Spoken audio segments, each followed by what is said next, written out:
Somebody who's been helping behind the scenes in WWE land is the Undertaker. And this kind of caught me off guard. I saw an interview with Mr. Iguana, who's become one of the bigger stars in the new AAA acquisition from WWE. He spoke about the Undertaker in an interview, and he says, I met him back at the PC in NXT. He's great. A lot of advice. Looking at him in AAA, it's surreal for me because you walk around and see this big guy in gorilla. You usually see Conan and AAA wrestlers. Now you see the Undertaker, the guy you've seen all your life as a kid. It's surreal. I just see him there. Maybe I see him more. When I talk to him, it's just advice. If I'm chill, he's 100% more all the time, never stressed. You never get the feeling that something is bad or something is missing. He's all chill. My only experience is that he's seeing the monitors. He's checking everything. I don't see his facial expressions, just seeing the monitors. Of course, Mr. Iguana, ESL, but man, what a promo, sharing his insight about his experience with The Undertaker. And we've heard for years, Jim, that he was the locker room leader. He's the quote unquote godfather of the locker room. He's the locker room enforcer. He's all of these things. But I don't think a lot of people would have ever guessed, hey, he's going to put on headsets and start to help produce the show. Were you surprised that The Undertaker is interested in this, or is this not a surprise to you? Not a surprise. He's a leader, and leaders lead. No pun intended.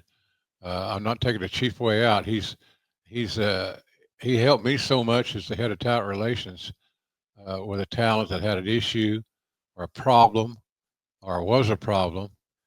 He just was the Rock of Gibraltar, shall we say. He just never let you down, and you could always depend on the Undertaker. And pro wrestlers at times have been known to not be as dependable. And Taker was always, he was our Clint Eastwood, our John Wayne, whatever you want to say. He was reliable and he was dependable, and he had plenty of time to help the talent. So he was a leader in and out of the locker room. And I was just blessed to have him as a part of our team when I was in that role. I mean, listen, we've heard different people have different skill sets. Like we've heard that, this guy's a great finish guy, and this guy's an outstanding agent. Oh, this guy's he's got a genius mind for wrestling when it comes to booking. What do you think Undertaker's strong suit will be? Will he wind up being, in a Michael Hayes type, a Bruce Pritchard type? I mean, I know Bruce is big with creative, and we know Michael Hayes is one of the more fabulous agent and slash producers. If you had to guess, and I know you're not there, so you're just guessing based on your prior experience with him, what role would best suit Undertaker or Mark Calloway? He's the kind of guy that's you can say, hey, we need some help with this guy, or he's close but he's not there yet. How can we facilitate his progression, his evolution? And Taker's the kind of guy that can look at a talent and come up with solutions to that talent's problem or problems, and take it from there. He's a really valuable asset. I don't know if anybody on the roster that adds more or can add more than Taker does to the roster. He's so well respected that when he says something, talents believe it because it's true. He's not looking for their spot. He's looking to help them get better, and the more that they improve, the better off everybody is. So he's a team guy, and I can think of a million roles that he could be involved in, but basically working with talent is first and foremost and primary. So I'm here. I'm picking up what you're putting down. I've heard before, once upon a time, and gosh, this was more than 10 years ago, that Terry Taylor, once upon a time at the Performance Center, was taking on more of a role of quote unquote finishing school. He's not necessarily working with guys who are brand new to the business, who are trying to learn the basics. He was getting guys who weren't quite ready for WWE TV, but man, they were on their way. You think that's probably what we're looking for with The Undertaker? Yeah, he's a finish guy. Yeah. Finish meaning not just the moves, but helping to develop talent. And so there's not hardly any roles involving talent that Taker can't fulfill and add to and help because he is he's not he's not I don't know how you say it. He has a clean agenda. He wants to help the team get better, and the way you help the team get better is that you develop their skill set and how they manage themselves, how they work in the ring, and things of that nature. So, uh, there's no company that can have too many Undertakers on their roster.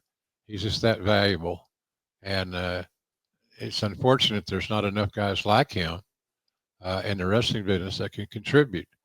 He's just pretty damn amazing.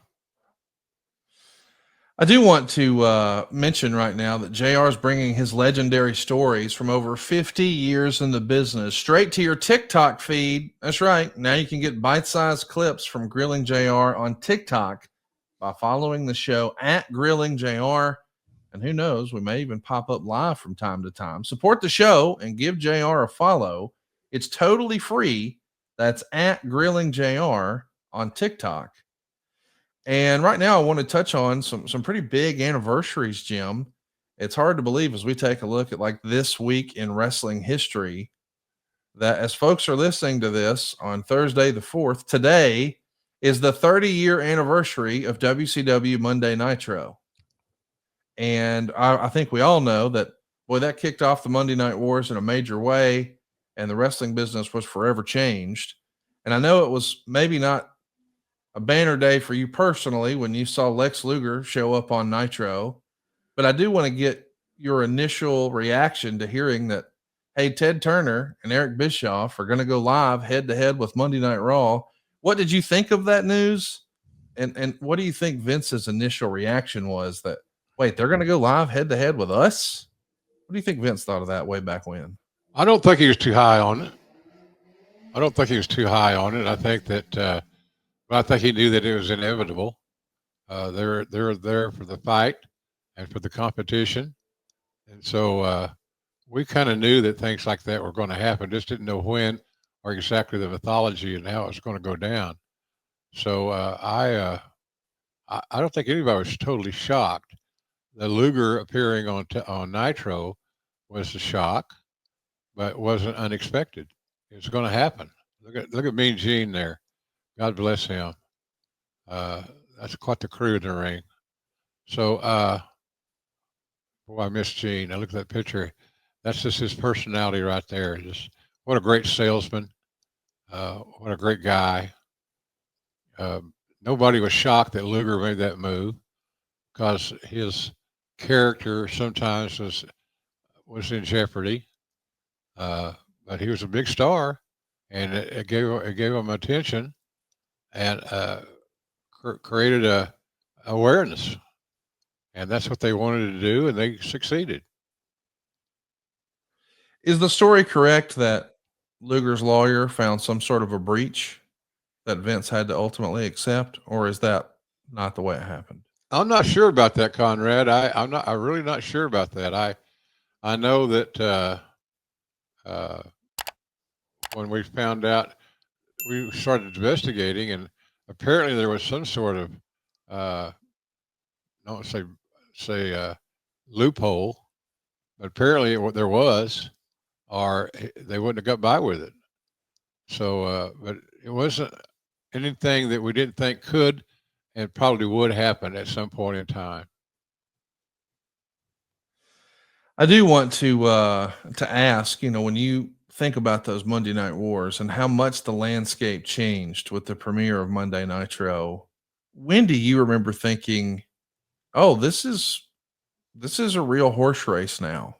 Because for years and years, and I know it's hard for people who just live and die by the Monday Night Wars to really wrap their head around this, but WCW was not making money in 88, 89, 90, 91, 92, 93, 94. They were always looking for the magic bullet to compete with WWE, and nothing ever came close.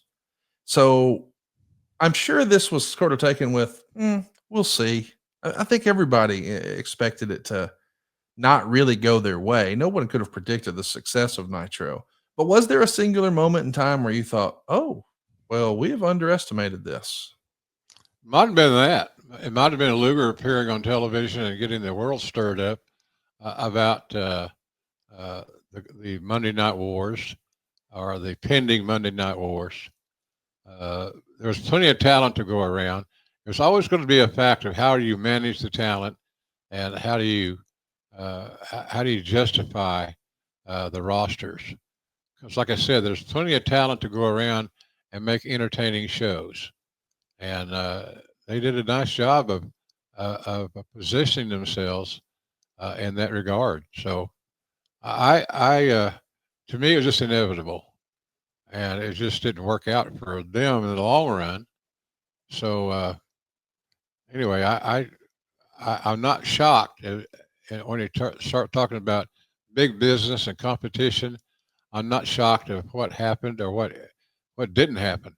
It just was a challenging situation for everybody, and it's put a kind of a cloud over trust. You know, is this guy signed up? Is this guy locked in? Is he or she not? So I just think it has a chance to be had a chance to be really good, and for a while it was really good for everybody. SaveWithConrad.com. My name is Rajiv. I'm in Sacramento, California. I came to Save with Conrad because I've heard Conrad talk about how he helps people all the time save money and the best route to go for getting some mortgages and finances done. And having heard so many different testimonials in the past, it made the most sense to go this route. We were in the market for a new house and we wanted to know what we could afford. So we spoke with Steve and then Diane to get through the pre-approval process to see what we could afford. And then once we were able to understand that aspect of it, that was when we were able to shop around for a house to get a mortgage through Save with Conrad. Everybody on the team was great. Everybody really explained everything fully to where it was more in like layman's terms to where I could understand it as someone not in the business or having shopped around for houses too many times. So being able to understand every step of the process and talking with everyone on the team about that was really, really helpful. And it made me feel really confident that I was going the right route. I would definitely recommend Save with Conrad to others. I know that sometimes people look at it and they go, oh, they're based in Alabama. What could they help me with? But I'm out here in California and they were able to square everything away and get things done really quickly, as opposed to sometimes even people out here don't move as quickly as the Save with Conrad team. So everything was really well done, really efficient, and I would definitely recommend Save with Conrad to others. My name is Rajiv. I'm in Sacramento, California, and I was able to get into my dream home with SaveWithConrad.com. That's number 212, non-equal housing lender. SaveWithConrad.com.